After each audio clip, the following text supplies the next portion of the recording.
น้ำจอบกันตัวเนาะห้วยเอาจบเจือได้ห้วยเขาเจ้าเนี่ยมานี่เป็นครั้งแรกของน้องธิดาลาวและก็เป็นครั้งแรกของเจเบาลาวที่ได้เห็นสวนดอกไม้ที่ใหญ่ที่สุดในชีวิตครั้งหนึ่งธิดาลาวกระโดดโลดเต้นหายจากเรดาร์กล้องของพอภูศรีวิไลได้ตามหากันจ้าละวันทักทายสวัสดี FC แฟนคลับทุกท่านที่เคารพรักและนับถือเป็นอย่างสูงเนาะ FC แฟนคลับทั้งสองฝั่งของบ่ว่าจะอยู่ทั้งฝั่งนั้นฝั่งนี้บ่ว่าจะเป็น FC ที่ดาลาวอยู่ทั้งต่างแดนสหรัฐอเมริกาฝรั่งเศสแคนาดาเรานี่เป็นต้นบ่ฮู้ว่าอยู่ทางนั้นหิมะตกกันแล้วหรือยังเนาะอยู่ทางต่างแดนท่านผู้ชมแต่สำหรับอยู่ทางฝั่งลาวฝั่งไทยฝั่งนี้ก็ยังคือเก่าเราบ่เคยมีหิมะตกจักเทื่อแต่ว่าอยู่ทางภาคเหนือของลาวนี่ก็ช่วง 2-3 มื้อนี่ก็2องศา3องศาได้ทุกคนเกิดน้ำหมอกก้ามเป็นน้ำแข็งเนาะพืชพันธุ์ต่างๆก็ก็สิว่าคันว่าก้ามหลายมื้อก็เหี่ยวแห้งตายไปได้เนาะท่านผู้ชม FC แฟนคลับมาพบมาพ้อกันคลิปนี้เนาะเจบ่ลาวก็อยากจะนำพาทุกคนไปติดตามการเคลื่อนไหวของธิดาลาวคันท่าบ่มาอยู่ในอ้อมอกอ้อมกอดของพ่อภูศรีวิไลก็คงจะบ่ได้เห็นเนาะคงจะบ่ได้เห็นหลายสิ่งหลายอย่างคือครั้งนี้นี่พ่อภูศรีวิไลเดินหน้าพาลูกสาวเลาะเที่ยวเต็มที่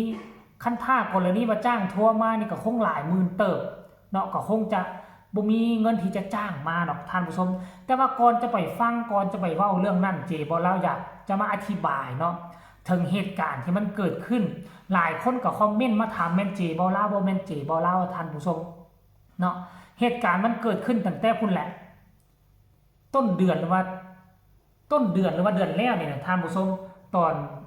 วันชาติลาวนะครบรอบเนาะ50 ปีครบรอบ50 ปีทั้งรัฐบาลลาวก็ได้เสื้อได้เซิร์นหลายประเทศมาประเทศที่เป็นเขาเอิ้นว่าประเทศที่มีการปกครองคือกันประเทศที่ร่วมอุดมการณ์คือกันก็มีการเซิร์นมาแล้วก็มีทั้งจีนรัสเซียเวียดนามคิวบาเหล่านี้เป็นต้นแล้วก็สิมีประเทศที่เขาเอิ้นว่าปัจจุบันนี้กำลังทะเลาะวิวาทกับพี่น้องชาวไทยเฮาอยู่ก็คือเขมรนั่นแหละท่านผู้ชมคือเจบ่ลาวก็ได้อธิบายเรื่องราวคือความผูกพันระหว่างกองทัพระหว่างรัฐบาลมีความผูกพันกับ5ประเทศเนาะมีความผูกพันกับ5ประเทศ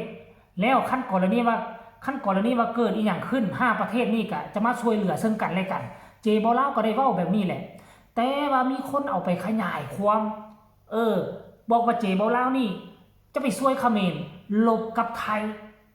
มันเป็นไปได้อยู่ท่านผู้ชมคือเจบ่ลาวบ่ได้ว่าเจบ่ลาวจะไปช่วยเขมรแล้วไปลบกับไทยแล้วนั่นแล้วนี่จึงเห็นคลิปสั้นๆตัดออกมาในนึงคันว่าคลิปเต็มมันก็จะมีการอธิบายเรื่องราวที่ไปที่มามันก็เลยเฮ็ดให้หลายคนเป็นห่วงเป็นใยหลายคนก็ต่อว่าต่อขานบอกว่าเจบ่ลาวเป็นคนเขมรเข้าข้างเขมรจนออกมาโพสต์อยู่ในกลุ่มบ้านห้องบ้านฮักเจบ่ลาวอยากอธิบายให้เข้าใจแนวนี้ท่านผู้ชมเนาะคืออยู่ทั้งฝั่งอีสานนี่มีคนฮักคนแพงก็เต็มจนว่าเป็นพ่อฮักแม่ฮักเป็นลุงเป็นตาเป็นนายอยู่เต็มเนาะบ่มีคำใดที่เจบ่ลาวบอกว่ากูนี่แหละจะไปช่วยเขมรตีกับไทยนี่บ่เคยเว้าจักคำมีแต่ว่าคันกรณีว่า5ประเทศนี้คันว่าประเทศใดประเทศนึงเกิดอีหยังขึ้นมาเขาเจ้าก็ต้องมีการช่วยเหลือกันอันนี้พวกเฮาก็ต้องมีการช่วยเหลือกันหมายถึงว่ารัฐกับรัฐหมายถึงทั้งผู้รักผู้ใหญ่ทั้งกองทัพพุ่นแหละอันนี้บ่เกี่ยวกับเจบ่ลาวเลยบ่ได้หมายความว่าเจบ่ลาวสิเอาตัวเข้าไปช่วยเนาะต้องให้ทุกคนเข้าใจแบบนี้เนาะแล้วก็ต้องขอขอบคุณ FC หลายคนหลายท่านท่วงติ่งมาอันนี้คือเป็นการยั่งยืนเนาะเป็นการยั่งยืนว่าบ่ได้เข้าข้างเนาะดังที่ทุกคนเห็นแหละเขมรมันเล่ห์เหลี่ยมลาวก็เคยบุกคือกันแล้วมือนี้ก็บอกว่าเส้นว่าจะเจรจายึดนี้มันก็ยังหลอนยิ่งคือมื้อคืนนี่บ่ก็ยังเสียหลายเนาะเพราะฉะนั้นแล้วให้เข้าใจคือเอาจิตเอาใจนี่กล้าเลยนะท่านผู้ชมเนาะเอาโอเคก็ให้อธิบายสำนั้นแหละส่วนท่านใดจะเชื่อหรือบ่เชื่อจะเชื่อคนอื่นก็แล้วแต่อันนี้เจบ่ลาวบ่บังคับบ่นั่นเนาะจะเชื่อแล้วก็เชื่อคันบ่เชื่อแล้วก็ พากันส่งเสริมศิลปินให้โด่งให้ดังไปหน้าละกันแล้วกันเนาะทางผู้ชม FC แฟนคลับรายละเอียดให้ทุกคนไปเบิ่งคลิปนี้คลิปวินาทีน้องที่ดาราตื่นเต้นดีอกดีใจเห็นสวนดอกไม้ใหญ่ที่สุดในชีวิตและกันยังได้ไปเก็บสตรอเบอรี่โอ้โหท่านผู้ชมน้องมีความสุขหลายให้ทุกคนไปชมคลิปนี้เราจะมาพ้อกันในช่วงต่อไปเรื่องครับพี่ดาราหายไปกับความงามโอ้ตามหาพี่ดาราหายไปกับความงามเลยเป็นไทยเลยป่ะเด่นก้อนเลยป่ะทำไมมันสวยอะไรขนาดนี้มึงไปถ่าจักคนเลยหัวเขาไปข้างบดีทั้งจมทั้งงามสวยมากเลยเพื่อนๆนี่คือประเทศไทย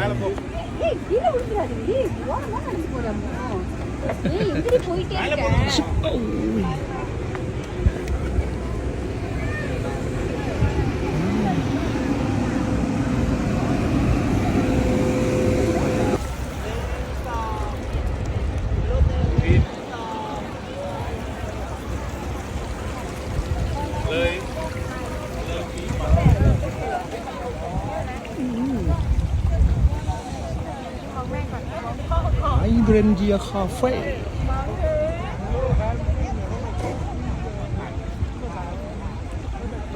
เอาขึ้นไปทำไมลูกฮะเอาเดี๋ยวก็ถึงแล้ว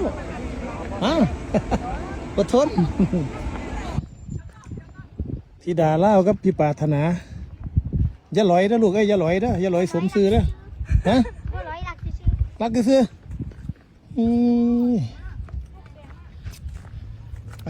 ที่ตัวน้ำจอบกันตัวเนาะห้วยเอาจบเจือได้ห้วยเขาเจ้าแนมมาโอ้ยเนาะป้าตอนนี้เห็นอยู่เอาอย่าไปเหยียบเพิ่นนะเห็นบ่ทุกคนซึ่งเป็นคลิปหนึ่งที่ค่อยเบิ่งแล้วค่อยกระยิ้มไปซึ่งในชีวิตค่อยก็บ่มีโอกาสได้ไปเห็นสวนดอกไม้ใหญ่ขนาดนี้มาก่อนเคยเห็นแต่ในรูปภาพเคยเห็นแต่อันนั้นเนาะเห็นแต่ในรูปภาพเห็นแต่คนอื่นโพสต์คนลาวก็หลายคนไปเที่ยวเนาะแต่ว่าบ่ฮู้ว่าสถานที่นี้อยู่ม่องใดอยู่จังหวัดใดเนาะได้ยินว่าส่วนตัวนี้น่าจะเป็นส่วนของเสื้อเจ้าบ่ลูกหลานในบ้านบอกเขาจะเป็นผู้เฮ็ดมาทำผู้ชมเนาะอันนี้นะคำลาซาศัพท์เจ็บว่าเล่ากับบูในชีว่าเนาะคันบ่ได้ฮู้กับคอมเมนต์มาเด้อท่านผู้ชม FC แฟนคลับเนาะน้องธิดาเล่าดีอกดีใจห้ามลอยเพราะผู้สิไปเลยห้ามบ่ทันคำจับมากัดกินเลยเนาะเจบ่เล่าเคยไปเลาะสวนสตรอเบอรี่ครั้งหนึ่งในชีวิตก็คือตอนไปอยู่จีนช่วงฤดูนี่แหละโอ้ยไปคือทั้งจีนเขาก็ห้ามได้เก็บใส่กระตาแล้วเอาไปสั่งเป็นกิโลแล้วก็จ่ายเงินแต่บางคนน่ะหัวดีตักแล้วก็กินกินอิ่มแล้วจึงออกมาแล้วเอาไปจะเครื่องโลแบบซี่น่ะโอ้ตอนนั้นกะก็อยากแต่ว่าอยู่ทางลาวนี่มีบ่อยู่ระหว่างเส้นทางนครหลวงเวียงจันทน์หาโลหะบางเนาะมีถนนเส้นหนึ่งชื่อว่าภูคูนเป็นจุดที่หนาวที่สุดเขาเจ้าก็ไปเฮ็ดไปปลูกมีโฮมสเตย์มีเฮือนพักโรงแรมอยู่หั่นคือกันแต่เดี๋ยวนี้จักเป็นจังได๋ยุคไปแล้วบ่ทานผู้ชม FC แฟนคลับเอาก็ฝากฟังคลิปนี้เอาไว้มาแจกแจงให้ FC แฟนคลับเพียงซ้ำนี้ก็แล้วกันท่านผู้ชมและก็หวังว่าทุกคนจะเข้าอกเข้าใจเจบ่ลาวคนนี้เนาะผู้ใดคันท่ากรณีว่าอยากติดตามต่อก็สามารถติดตามได้คันผู้ใดว่าบ่ติดตามแล้วมันเป็นนั่นแล้วนี่ก็อันนี้เจบ่ลาวก็ห้ามบ่ได้ด้วยความบริสุทธิ์ใจเนาะคลิปนี้ก็ขอฝากฟังเอาไว้ซ้ำนี้ก็แล้วกันสบายดี